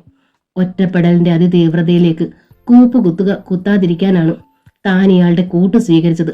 തെറ്റാണെന്നറിഞ്ഞിട്ടും ഇപ്പോഴിതാ ഈ മനുഷ്യന് ആരുമില്ലാതാകുന്നില്ല. അമ്മ, പെങ്ങൾ, ഇതാ ഇപ്പോൾ കുട്ടികളും. എന്താണ് ഇതിന്റെ അർത്ഥം? സൂസന്നെ, ഹാളിൽ നിന്ന് കാർത്തി വിളിച്ചു. സൂസന്ന മധുവിനെ ഒന്ന് നോക്കി. എന്നിട്ട് ഹാളിലേക്ക് വന്നു. ഹാളിന്റെ ഒരു ഭാഗം മുഴുവൻ അനു ചോറും മീൻകറിയും വിതറിയിരിക്കുന്നു. ഒരു ഭാഗം നീനു അപ്പിയിട്ടിരിക്കുന്നു. ഫീഡിംഗ് ബോട്ടിലും പ്ലേറ്റും ഒക്കെ മറ്റൊരു ഭാഗത്ത്. ആകെ നാശമായിരിക്കുന്നു. സൂസന്നയുടെ മുഖം ചുളിഞ്ഞു വല്ലാതെ. നീ ഈ ഹാളൊന്ന് വൃത്തിയാക്ക പെണ്ണേ. അനുവിന്റെ ദേഹത്തൊക്കെ മീന്റെ മണമാണ്. അവളെ ഒന്ന് കുളിപ്പിച്ചേര്. ഞാൻ ഈ കുഞ്ഞിനെ കഴുകി ചൊറക്കട്ടെ. അതിന്റെ കണ്ണടഞ്ഞു വരുന്നുണ്ട്. പാവം, തള്ളയില്ലാത്ത കുഞ്ഞല്ലേ, മുലപ്പാല് പോലും ഇല്ല. കഷ്ടം. കാർത്തി നീനുവിനെയും കൊണ്ട് മുറ്റത്തേക്കിറങ്ങി. ജ്യോതി എവിടെ അമ്മേ? മനസ്സിൽ ഉറച്ച ഈർഷ്യ തെല്ല് മറയ്ക്കാൻ ശ്രമിച്ച് സൂസന്ന ചോദിച്ചു. അവള് മുറിയിലിരുന്ന് പഠിക്കുകയല്ലേ. സൂസന്നയ്ക്ക് അടക്കാനാവാത്ത ദേഷ്യമുണ്ടായി. എങ്കിലും അതടക്കിയിട്ട് ആദ്യം അപ്പി കോരി കളഞ്ഞു. പിന്നെ ക്ലീനിങ് സൊല്യൂഷൻസ് കൂടി ചേർത്ത് റൂം കഴുകി തുടച്ചു. ഒടുവിൽ അനുവിനെയും കുളിപ്പിച്ചു. നീനുവിന്റെ കരച്ചിൽ അപ്പോഴും അവിടെ മുഴങ്ങി കേട്ടു. ഷാട്ടിം പിടിച്ച് കരയുന്ന അനുവിന്റെ ശബ്ദവും. രാത്രി സുഖകരമായൊരു ഉറക്കത്തിന്റെ ആലസ്യത്തിലേക്ക് വീഴുകയായിരുന്നു സൂസന്ന. അപ്പോഴാണ് വാതിക്കൽ തട്ടി കാർത്തി വിളിച്ചത്. സൂസന്നെ. അവൻ ഞെട്ടി ഉണർന്നു. പുറത്ത് നീനുവിന്റെ കാറിക്കരച്ചിൽ. മധു, കുഞ്ഞു കരയുന്ന ശബ്ദം. അമ്മ വിളിക്കുന്നുണ്ട്, ഒന്ന് നോക്ക്. മധു തിരിഞ്ഞു കടന്നതേ ഉള്ളൂ. കാർത്തി വാതിൽ നെട്ടിടിക്കുന്നു. സൂസന്ന വാതിൽ തുറന്നു. എന്താ? നീ ആള് കൊള്ളാലോടി വേണേ, കാർത്തി കുറ്റപ്പെടുത്തി. ഇത്തിരി ഇല്ലാത്തൊരു കുഞ്ഞ് ഇതുപോലെ കാറി കരഞ്ഞിട്ട് എങ്ങനെ വാതിലടച്ചു കിടന്ന് നീ ഉറങ്ങുന്നു? കൊള്ളാലോടി. എന്താ, എന്തു വേണം? സൂസന്ന മുടിയൊന്ന് വാരി കെട്ടിക്കൊണ്ട് ചോദിച്ചു. അത് അവൾക്ക് വല്ലാതെ ദേഷ്യം വന്നിരുന്നു. ഉറക്കം നഷ്ടപ്പെട്ടതിലുപരി മധു അനങ്ങാതെ കിടന്നതിന്റെ ഈർഷ്യം ഉണ്ടായിരുന്നു ഉള്ളിൽ. അതിനിടയിലാണ് കാർത്തിയുടെ ചോദ്യം കൂടി. സൂസന്നയുടെ ദേഷ്യം കാർത്തി അത്രയ്ക്ക് കണക്കാക്കിയില്ല. ഈ കുഞ്ഞ് നിർത്താതെ കരയുന്നു. വിശന്നിട്ടാ. രാത്രിയിൽ മുല കുടിച്ച് ശീലിച്ച കുഞ്ഞല്ലേ. നീ വേഗം ഇത്തിരി പാലെടുത്ത് തിളപ്പിച്ച് ആറിച്ച് കുപ്പിയിലാക്കി കൊണ്ടുവാ. വിശപ്പ് തീർന്നാല് കൊച്ചു കിടന്നുറങ്ങിക്കോളും. ഫ്രിഡ്ജിൽ പാലിരിപ്പുണ്ട്, ജ്യോതിയോട് പറയും, സൂസന്ന പറഞ്ഞു. ഞാൻ ആ പെണ്ണിനെ വിളിച്ചു. അവൾ ഒന്ന് അനങ്ങുന്ന പോലുമില്ല, കാർത്തി പറഞ്ഞു. അല്ല, ഇത്തിരി പാല് ഈ കുഞ്ഞിന് കൊടുക്കാൻ വേണ്ടി എടുത്തു തരാൻ വയ്യ നിനക്ക്? കെട്ടിക്കാത്ത ജ്യോതിക്കാണോ നിനക്കാണോ കുഞ്ഞിന് പാല് കൊടുത്ത് പരിചയം? കാർത്തിക്ക് ഈർഷ്യ വന്നുപോയി. അതിലേറെ ഈർഷ്യ വന്നു സൂസന്നയ്ക്ക്. നാശം. അവൾ മനസ്സാ പിറുപിറുത്തു. പിന്നെ ഫ്രിഡ്ജ് തുറന്ന് പാലെടുത്ത് അതുമായി കിച്ചണിലേക്ക് പോയി. കുറച്ചു സമയം കഴിഞ്ഞപ്പോൾ കുപ്പിയിൽ പാലുമായി തിരിച്ചെത്തി. പാല് കൊടുത്തിട്ട് സൂസന്ന മുറിക്കുള്ളിലേക്ക് കയറി ശക്തിയായി വാതിലടച്ചു. മധു അപ്പോഴും സുഖമായി ഉറങ്ങുന്നു. സൂസന്നയ്ക്ക് ദേഷ്യം കലശലായി. പക്ഷേ മധുവിനോട് എന്തെങ്കിലും പറയാൻ അവൾ ഭയന്നു. അയാൾ ഇറങ്ങിപ്പോയാലോ? പാടില്ല. അവൻ അങ്ങനെ പോകാൻ പാടില്ല. എങ്ങനെയും വിവാഹം രജിസ്റ്റർ ചെയ്യണം. എന്നാലേ തനിക്കൊരവകാശവും അധികാരവും ഉണ്ടാവൂ. ദേഷ്യം ഒതുക്കി അവൾ മധുവിന്റെ അരികിലേക്ക് ചേർന്ന് കടന്നു. പാല് കുടിച്ച് സമാധാനിച്ച് നീനുവിനെയും കൊണ്ട് ചെല്ലുമ്പോൾ ജ്യോതി അമ്മയെ അഭിനന്ദിച്ചു. കൊള്ളാം, അമ്മ കലക്കുന്നുണ്ടല്ലോ. നല്ലോണം അങ്ങോട്ട് കലങ്ങട്ടെ, അല്ലാതെ രക്ഷയില്ല, കാർത്തി പറഞ്ഞു. പിറ്റേന്ന് ജോലിയൊക്കെ തീർത്തതിനു ശേഷം സൂസന്ന ഓഫീസിലേക്ക് പോകാൻ ഇറങ്ങി. മധുവിന്റെ സ്കൂട്ടറിന് പിന്നിൽ തന്നെയാണ് അവൾ കയറിയിരുന്നത്. നിൽക്ക്, കാർത്തി ഓടി വന്നു. ഒരു ലിസ്റ്റ് സൂസന്നയുടെ കയ്യിൽ കൊടുത്തു. വൈകുന്നേരം വരുമ്പോൾ വാങ്ങിക്കൊണ്ടു പോരൂ, കാർത്തി പറഞ്ഞു. സൂസന്ന ലിസ്റ്റിൽ നോക്കി. ബേബി ഫുഡുകൾ, ബിസ്ക്കറ്റ്സ്, ന്യൂട്രീഷൻ ഫുഡ്സ്, കുട്ടികൾക്ക് രണ്ടാൾക്കും വേണ്ടിയുള്ള പ്രത്യേക ആഹാരങ്ങളുടെ ലിസ്റ്റാണ്. പാല് വേറെ. സൂസന്ന മധുവിനെ ഒന്ന് നോക്കി ലിസ്റ്റ് അങ്ങോട്ട് നീട്ടി. കൊള്ളാം, എന്തിനാ അവനെ ബുദ്ധിമുട്ടിക്കുന്നത് മോളെ? കുട്ടികളുടെ ആഹാരത്തിന്റെ കാര്യമൊന്നും ഈ മണ്ണുണ്ണിക്ക് അറിയത്തില്ല. അതൊക്കെ നോക്കിയിരുന്നത് ഭാമയാ, കാർത്തി പറഞ്ഞു. എന്ത് ചെയ്യാം, അവൾ ഇപ്പൊ അവളുടെ വീട്ടിലേക്ക് പോയി കാണും. കഷ്ടം, അല്ലാണ്ട് എന്നാ പറയാനാ? അമ്മ പോയെങ്കിൽ കുട്ടികളുടെ കാര്യം നോക്കാൻ അച്ഛനുണ്ടല്ലോ, പിന്നെന്താ, സൂസന്ന പറഞ്ഞു. അവൾ മധുവിനെ വീണ്ടും നോക്കി. കൊള്ളാം, അവൻ ഇപ്പൊ നിന്റെ കാര്യം നോക്കാനല്ലേ നേരമുള്ളൂ, കാർത്തി പറഞ്ഞു. സൂസന്നയുടെ മുഖം മങ്ങി. മധു അത് ശ്രദ്ധിച്ചു. അമ്മയ്ക്കൊന്നും മിണ്ടാതിരിക്കാമോ, അയാൾ അസഹ്യതയോടെ പറഞ്ഞു. എപ്പോഴും എന്തിനാണ് ഇങ്ങനെ ബഹളം വെക്കുന്നത്? ഞാൻ ബഹളം വെക്കുന്നത് നിനക്ക് ബുദ്ധിമുട്ടാണെങ്കിൽ എന്നെ ഇറക്കി വിട്ടേക്കടാ. കാർത്തി കരച്ചിലായി. ഇപ്പൊ എന്താ വേണ്ടത്? ലിസ്റ്റ് അനുസരിച്ചുള്ള സാധനങ്ങൾ വാങ്ങണം, അത്രയല്ലേ ഉള്ളൂ, സൂസന ചോദിച്ചു. അത് മതി മോളെ, കാർത്തി സമ്മതിച്ചു. മധു വണ്ടി വിട്ടു. കാർത്തിയുടെ കരച്ചിൽ നിന്നു സൂസന്നയ്ക്ക് മനസ്സിലായി, കഴിച്ചിട്ട് ഇറക്കാനും വയ്യ, മതിരിച്ചിട്ട് തുപ്പിക്കളയാനും വയ്യ. അത്തരം ഒരു ബന്ധമാണിതെന്നു. സൂസന്ന മധുവിന്റെ ദേഹത്തെ കൈ ചുറ്റി പിടിച്ചു. എന്നിട്ട് ഓർത്തു, ഇത് മധുരിക്കുന്ന ബന്ധം തന്നെയാണ്, തുപ്പിക്കളയാൻ വയ്യ. മറ്റുള്ളതൊക്കെ സഹിക്കുക തന്നെ. സ്കൂട്ടർ ഇട റോഡിൽ നിന്ന് മെയിൻ റോഡിലേക്ക് കയറാൻ ഭാവിക്കുകയായിരുന്നു. പെട്ടെന്ന് മധു സഡൻ ബ്രേക്ക് ഇട്ടു. സൂസന്ന അയാളിലേക്ക് ഒന്ന് ആഞ്ഞിട്ട് ബാലൻസ് കിട്ടാൻ അയാളെ അള്ളിപ്പിടിച്ചു. എന്നിട്ടാണ് നോക്കിയത്, മുമ്പിൽ ജിമ്മി, കൂട്ടത്തിൽ അബിയും. പൊള്ളിയതുപോലെ സൂസന്ന മധുവിന്റെ ദേഹത്തു നിന്നും കൈ വലിച്ചെടുത്തു. സ്കൂട്ടറിൽ നിന്ന് താഴേക്ക് ചാടി കത്തുന്ന കണ്ണുകളുമായി അബി സൂസന്നയ്ക്കരികിലേക്ക് നീങ്ങി. ഒപ്പം ജിമ്മിയും. സൂസന്നയുടെ നെഞ്ചിൽ ഭയം ഇരമ്പിയാർത്തു. എന്നെ ഉപേക്ഷിച്ചിട്ട് നിങ്ങളിപ്പോൾ ഇയാളുടെ മക്കളെ ദത്തെടുത്തിരിക്കുകയാണല്ലേ? സൂസന്നയുടെ നേരെ കൈവിരൽ ചൂണ്ടി ദേഷ്യത്തോടെ അബി ചോദിച്ചു. സൂസന്ന മധുവിനെ നോക്കി. അമ്മയും മകനെ ശ്രദ്ധിക്കുകയായിരുന്നു മധു. അവന്റെ മിഴികോണുകളിൽ ദേഷ്യത്തിലുപരി നേരിയ നനവും ഉണ്ടായിരുന്നു. അത് കണ്ടതോടെ സൂസന്നയുടെ നെഞ്ചിടം വിങ്ങി. മകൻ, തന്റെ മകൻ, അവൻ വല്ലാതെ ക്ഷീണിച്ചു പോയിരിക്കുന്നു. കണ്ണുകളുടെ തിളക്കം നഷ്ടമായി. അവന്റെ മുഖത്ത് പഴയ പ്രസരിപ്പില്ല. പകരം ദേഷ്യമോ അമർഷമോ ആണ്. ആഹാരം മുമ്പിൽ വെച്ച് നിർബന്ധിക്കണം. ചിലപ്പോൾ വാരി കൊടുക്കേണ്ടതായും വരും. ഇഷ്ടപ്പെട്ട പലഹാരം ഉണ്ടാക്കിയാൽ മാത്രമേ കഴിക്കൂ. കോംപ്ലാനിട്ട പാൽ നിർബന്ധിച്ച് കുടിപ്പിക്കണം. ഒക്കെ തന്റെ അടുത്ത്. തകരക്കലെ വീട്ടിൽ അവന്റെ ശാഠ്യങ്ങൾ നടക്കുമോ? ജിമ്മിയുടെ ഭാര്യയാണ് അവിടെ ഭരണാധികാരി. തന്റെ മകൻ അവിടെ ഒറ്റപ്പെട്ടു പോയോ? ഇഷ്ടപ്പെട്ട ആഹാരം കിട്ടാതെ വിശന്നാണോ അവൻ കഴിയുന്നത്? സൂസന്നയ്ക്ക് കണ്ണുകൾ തുളുമ്പി. അവൾ മെല്ലെ മകന്റെ അരികിലേക്ക് വന്നു. അവന്റെ തോളത്തൊന്ന് പിടിച്ച് തന്റെ ശരീരത്തോട് ചേർത്തണയ്ക്കാനാണ് സൂസന്ന വെമ്പിയത്. മോനെ, അവൾ കൈ നീട്ടി. തൊട്ടുപോകരുതെന്നെ, അബി ചീറ്റുന്നത് പോലെ പിന്മാറി. മമ്മിയുടെ പൊന്നു മോനെ, സൂസന്ന ഞെട്ടലോടെ വിളിച്ചു. ഞാൻ മമ്മിയുടെ മോനല്ല, നിങ്ങൾ എന്റെ മമ്മിയല്ല, ആരുമല്ല, അബി പറഞ്ഞു. തൃപ്തിയായല്ലോ, ജിമ്മി സൂസന്നയ്ക്ക് നേരെ നോക്കി ചുണ്ടുകൂട്ടി ചിരിച്ചു. സ്വന്തം മകനെ തള്ളിക്കളഞ്ഞിട്ട് അന്യനൊരുത്തനെ കുടുംബത്തോടെ ഏറ്റെടുത്തു. ഇപ്പം മക്കളും ആയല്ലോ, തികഞ്ഞു. സൂസന്ന ദീനമായി അപ്പോഴും മകനെ നോക്കി. ജിമ്മിയുടെ പരിഹാസം കേട്ടില്ലെന്ന മട്ടിൽ. ഡൊമിനിക് അച്ഛൻ പറഞ്ഞിട്ടും നീ കേൾക്കാനും അനുസരിക്കാനും തയ്യാറല്ല അല്ലേടി? ജിമ്മി രോഷത്തോട് ചോദിച്ചു. സൂസന്ന മിണ്ടിയില്ല. ഇനി നിന്നെ ഇറക്കി വിടാൻ ഒരച്ഛനും വേണ്ടടി, ഞാൻ മതി, ഞാൻ മാത്രം. ഇപ്പോൾ നീ അനുഭവിക്കുന്ന ഈ സുഖമുണ്ടല്ലോ, അതിന്റെ ആയുസ് നീ എണ്ണിക്കോ വിരലിൽ. എണ്ണാൻ മുഴുവൻ വിരലും നിനക്ക് വേണ്ടി വരില്ലടി. ജിമ്മിയുടെ സ്വരം അമർന്നു. നിനക്ക് സുഖം കിട്ടാത്തതാണ് നിന്റെ പ്രശ്നം എന്നെനിക്കറിയാമടാ. സൂസന്നയുടെ സ്വരം അമർന്നു. നീ റോയിച്ചായന്റെ അനിയനാണ്, നിന്നോടൊപ്പം ഇല്ല, ഈ ജന്മത്തില്ല. അതിന് നീ കാത്തിരിക്കണ്ട. ഒരു പുരുഷന്റെ കൂട്ട് ഞാൻ ആഗ്രഹിച്ചു, ഒരു സ്ത്രീയായി പോയതുകൊണ്ട്. അതിലപ്പുറം വലിയ തെറ്റൊന്നും ഞാൻ ചെയ്തിട്ടില്ല. നീ പറഞ്ഞു ഞാൻ വേശ്യയാണെന്ന്. പക്ഷേ നീ നിന്റെ മനസ്സിലിരിപ്പ് നടക്കണമെങ്കിൽ അങ്ങനെ ഒരാളിന്റെ അടുത്ത് തന്നെ നീ പോകണം. ഛീ, എന്തു പറഞ്ഞടി? ജിമ്മി കൈയും വീശിക്കൊണ്ട് മുമ്പോട്ട് വന്നു. മധു അവന്റെ കയ്യിൽ കടന്നു പിടിച്ചു. മതി, എത്ര മതി, നീ അധികം അങ്ങ് ഓവറാവല്ലേ ജിമ്മി, മധു പറഞ്ഞു. നീ ആരാടാ അത് പറയാൻ? ജിമ്മി കൈ കുതിറിയിട്ട് ചോദിച്ചു. ദാ ഇവളിപ്പോ പറഞ്ഞില്ലേ ഒരു പുരുഷന്റെ കൂട്ടെന്ന്, ആ കൂട്ടുകാരൻ ഞാനാ. എന്തടിസ്ഥാനത്തിലാണ് നീ ഇവളോടൊപ്പം താമസിക്കുന്നത്? ജിമ്മി കത്തിപ്പടർന്നു. പ്രായപൂർത്തി കഴിഞ്ഞ ഒരു പുരുഷനും സ്ത്രീയും ഒരുമിച്ച് താമസിക്കുന്നു, പരസ്പരം ഇഷ്ടപ്പെട്ട് തന്നെ. അതുതന്നെ അടിസ്ഥാനം, മധു പുച്ഛിച്ചു. നിനക്ക് ചെയ്യാവുന്നത് എന്താണെന്ന് വെച്ചാൽ നീ അങ്ങ് ചെയ്യടാ. എടാ, ജിമ്മി മുമ്പോട്ട് കുതിച്ചു. വേണ്ട, മധു കൈ ഉയർത്തി കാണിച്ചു. എന്നിട്ട് ശക്തമായ സ്വരത്തിൽ തന്നെ പറഞ്ഞു. നീ ഇനി മുമ്പോട്ട് വരരുത്. ഞാൻ എന്ത് ചെയ്യുമെന്ന് എനിക്ക് പോലും അറിയത്തില്ല. മധുവിന്റെ മുഖം വല്ലാതെ ചുവന്നു പോയിരുന്നു. കണ്ണുകളിലും ഉണ്ടായിരുന്നു കനലിന്റെ ചുവപ്പ്. മധു സൂസനെ നോക്കി. എന്നിട്ട് വണ്ടിയിൽ കയറി ഇരുന്നുകൊണ്ട് പറഞ്ഞു, നീ കയറ്. സൂസന്ന മകനെ നോക്കി. വെറുപ്പോടെ അഭിമുഖം തിരിച്ചു. അതോടെ സൂസന്ന നോട്ടം പിൻവലിച്ചു. വേദന ഉള്ളിലൂറുന്നെങ്കിലും സൂസന്നെ അത് പുറമേ കാണിച്ചില്ല. മധുവിന്റെ സ്കൂട്ടറിന്റെ പിന്നിൽ കയറിയിരുന്നു. മധു വണ്ടി വിട്ടു. അയാളെ ചുറ്റി പിടിച്ചിരുന്ന് അല്പം നീങ്ങിയപ്പോൾ അബി നെഞ്ചിലേൽപ്പിച്ച മുറിവിന്റെ വേദന ക്രമേണ നീങ്ങുകയായിരുന്നു. മധു, ഒരു പുരുഷൻ, ശക്തമായൊരു കൂട്ട്. അതാ അതിനൊരാൾ. തന്നെ ആക്രമിക്കാൻ മുന്നോട്ട് വന്നവനെ തള്ളി മാറ്റി സംരക്ഷിക്കാൻ തനിക്കൊരാൾ. മതി, ഈ സംരക്ഷണമാണ് താൻ കൊതിച്ചത്. അബിയെ കൂടി തിരിച്ചു കിട്ടിയാൽ സൂസന്നയ്ക്കിനി മറ്റൊന്നും വേണ്ട ഈ ജന്മത്തിൽ.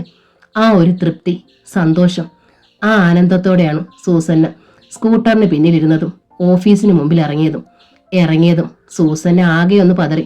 നാട്ടുകാരുടെ മുമ്പിൽ ശബ്ദമുയർത്താം, വീട്ടുകാരോട് എതിരിടാം. പക്ഷേ ഇവിടെ ഉള്ളത് സഹപ്രവർത്തകരാണ്. അവരോട് എന്ത് പറയും? മധുവിന് ചമ്മലൊന്നും ഉണ്ടായില്ല. അയാൾ സൂസന്നയുടെ വീട്ടിൽ നിന്നാണ് ഇപ്പോൾ വരുന്നതെന്ന് മറ്റുള്ളവർ അറിഞ്ഞു കഴിഞ്ഞു. അയാളോട് ആരതേക്കുറിച്ച് ചോദിച്ചാലും ചുട്ട മറുപടി അയാൾ പറയുകയും ചെയ്യും. സൂസന്ന പക്ഷേ ലീവിലായിരുന്നല്ലോ. മധുവുമൊത്ത് ഒരു പുതിയ ജീവിതം ആരംഭിച്ചതിന് ശേഷം ആദ്യമായിട്ടാണ് സൂസന്ന ഓഫീസിലേക്ക് വരുന്നത്.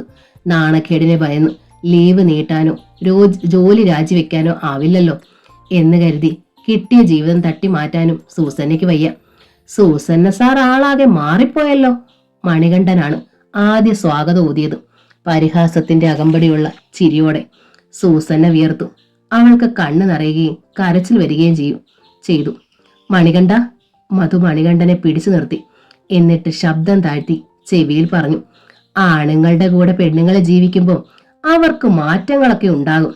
എന്തൊക്കെയാണ് ഉണ്ടാകുന്നതെന്ന് ലിസ്റ്റ് എടുത്ത് പറയണോ ഞാൻ? മണികണ്ഠൻ വേണ്ട എന്ന് തലയാട്ടി സ്ഥലം വിട്ടു. സൂസന്ന അകത്തേക്ക് പൊയ്ക്കോളൂ, മധു പറഞ്ഞു. ആരെന്ത് പറഞ്ഞാലും ചെവി കൊള്ളണ്ട. നമ്മൾ മൈൻഡ് ചെയ്യുന്നില്ലെന്ന് കണ്ടാൽ തനിയെ നിന്നോളൂ. അത്യാവശ്യം വല്ലതും പറയണമെന്ന് വന്നാൽ തന്നെ അത് ഞാൻ ഏറ്റു. സൂസന്നയ്ക്ക് ഒരുപാട് ആശ്വാസമായി. അവൾ അകത്തേക്ക് ചെന്നു. വില്ലേജ്മാൻ ചെറിയാൻ സൂസന്നെ ഒന്ന് നോക്കി, അമർത്തി ഒന്ന് മൂളി. സൂസന്ന ശ്രദ്ധിച്ചതായി ഭാവിച്ചില്ല. മദറിന്റെ മരണം ഒരു നഷ്ടമായി കണക്കാക്കാനാവില്ല അല്ലേ സൂസന്ന സാറേ, ലാഭം വെച്ച് നോക്കുമ്പോൾ? അയാൾ വീണ്ടും പറഞ്ഞു. സൂസന്ന തന്റെ സീറ്റിലിരുന്ന് പൊടി പിടിച്ച ഫയലുകളിലൊന്ന് എടുത്ത് നന്നായി തട്ടി കുടഞ്ഞിട്ട് പൊടിയോടെന്ന മട്ടിൽ പറഞ്ഞു, ചി. മധു കൊടുത്ത ധൈര്യമാണ് അവളുടെ മുതൽക്കൂട്ട്. ചെറിയാന്റെ മുഖം ഒന്ന് കൂടി. അയാൾ പിന്നെ തന്റെ ജോലിയിൽ ശ്രദ്ധിച്ചു. മധു ചിരിയടക്കി. ഉച്ച കഴിഞ്ഞാണ് വില്ലേജ് ഓഫീസർ വന്നത്. ഒരു ലാൻഡ് അക്വിസിഷൻ പ്രമാണിച്ച് ഉച്ചവരെ അയാൾ തഹസിൽദാർ ഓഫീസിലായിരുന്നു. വന്ന് അല്പം കഴിഞ്ഞപ്പോഴേക്കും ന്യൂസ് അറിഞ്ഞ മട്ടിൽ രഘുനന്ദനൻ സാർ സൂസന്നെയും മധുവിനെയും വിളിപ്പിച്ചു. നിങ്ങളുടെ വ്യക്തിപരമായ കാര്യമാണിതെന്ന് എനിക്കറിയാം. എങ്കിലും ഇരുവരും അവരവരുടെ സ്വന്തം കുടുംബങ്ങളെ മറന്ന് ഇങ്ങനെയൊക്കെ ജീവിതം സന്തോഷകരമായി തന്നെ ജീവിച്ചു തീർക്കണമെന്നാണ് സാർ എന്റെ പോളിസി. ഞങ്ങളുടെ ഈ ബന്ധം കൊണ്ട് ഒഫീഷ്യലായി എന്തെങ്കിലും ബുദ്ധിമുട്ടുണ്ടായാൽ സാറിന് പറയാം, മധു പറഞ്ഞു. Okay you are correct. എന്നാലും ഞാൻ പറഞ്ഞു എന്ന് മാത്രം. സൂസന്നയുടെ വീട്ടുകാർക്കോ മധുവിന്റെ വീട്ടുകാർക്കോ പരാതി ഒന്നുമില്ലേ പിന്നെ എനിക്കെന്ത്? രഘുനന്ദനൻ സാർ പുഞ്ചിരിച്ചു. മധു ആദ്യം പുറത്തേക്കിറങ്ങി. ചഞ്ചലിപ്പോടെ ഒന്ന് നിന്നിട്ട് സൂസന്നയും പുറത്തേക്കിറങ്ങി. ഇറങ്ങിയ പാടെ അവൾ ദീർഘമായെന്ന് നിശ്വസിച്ചു. സീറ്റിലിരിക്കുമ്പോൾ മധു പറഞ്ഞു, അങ്ങനെ ആ കടമ്പയും കടന്നു. അത് ശരിയാണെന്ന് സൂസന്നയ്ക്ക് തോന്നി. അവൾ ടവൽ വലിച്ചെടുത്ത് വിയർത്ത ദേഹവും മുഖവും കഴുത്തും നന്നായി തുടച്ചു. വൈകുന്നേരം സൂസന്നയും മധുവും 5 മണിയായതോടെ സീറ്റിൽ നിന്ന് എഴുന്നേറ്റു. കാർത്തി എഴുതി കൊടുത്ത ലിസ്റ്റ് സൂസന്നയുടെ കയ്യിലുണ്ട്. സാധനങ്ങൾ വാങ്ങാതെ ചെന്നാൽ കാർത്തി സമ്മതിക്കില്ല. മാർക്കറ്റിൽ കയറിയിട്ട് പോകാം, സൂസന്ന പറഞ്ഞു. മധു സമ്മതിച്ചു. മധു മുറ്റത്തേക്ക് ഇറങ്ങി സ്കൂട്ടർ സ്റ്റാർട്ട് ചെയ്തു. സൂസന്ന പിന്നിൽ കയറിയിരുന്നു. ആ പോക്ക് കാണാൻ മണികണ്ഠൻ ഒന്ന് എത്തി നോക്കി. അത് കണ്ടതോടെ സൂസന്ന വാശിയോടെ മധുവിന്റെ ഇടുപ്പിലൂടെ കൈയിട്ട് വയറിന്മേൽ പിടിച്ചു. എന്നിട്ട് അവൾ ഒന്ന് മന്ദഹസിച്ചു. വണ്ടി ഗേറ്റിങ്കിൽ എത്തിയതും മധു സഡൻ ബ്രേക്ക് ഇട്ടുപോയി. സൂസന്നയുടെ മന്ദഹാസം അസ്തമിച്ചു. സ്കൂട്ടറിന് പെട്ടെന്ന് തീ പിടിച്ചാലെന്നവണ്ണം സൂസന്ന ഭീതിയോടെ താഴേക്ക് ചാടി. അവർക്ക് മുമ്പിൽ കൈയും കെട്ടി തറഞ്ഞു നോക്കി നിൽക്കുന്ന ഭാമ. കരിവാളിച്ചു പോയി സൂസന്ന. വിയർത്ത പടി മധു നിന്നു. ഏട്ടത്തി എന്ന നോവലിന്റെ ഈ ഭാഗം ഇവിടെ പൂർണ്ണമാവുകയാണ്. ഈ നോവൽ നിങ്ങൾക്ക് ഇഷ്ടമായെങ്കിൽ ലൈക്ക് ചെയ്ത് ഷെയർ ചെയ്ത് സബ്സ്ക്രൈബ് ചെയ്യണേ. Thank you.